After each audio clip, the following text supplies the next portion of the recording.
ఇటువంటి వ్యక్తి అసలు రాజకీయాలకే పనికిరాడు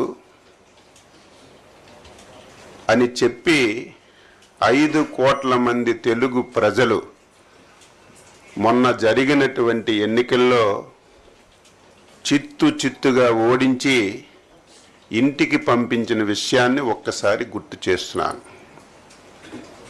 గెలుపు ఓటములు సహజం, ఒక రాజకీయ పార్టీకైనా ఒక వ్యక్తికైనా సహజం. ఎవరమైనా సరే ఓడిపోయేటప్పుడు ఎందుకు ఓడిపోయాం, కారణాలు ఏమిటని అన్వేషించుకొని ముందుకెళ్ళాలి. కానీ ఈరోజు ఆ వ్యక్తి పరిస్థితి చూస్తుంటే, మాటలు వింటుంటే ఆ వ్యక్తి పూర్తిగా స్థితి పూర్తిగా లేనటువంటి వ్యక్తిగా మాట్లాడుతున్నాడు. 8 మాసాల్లో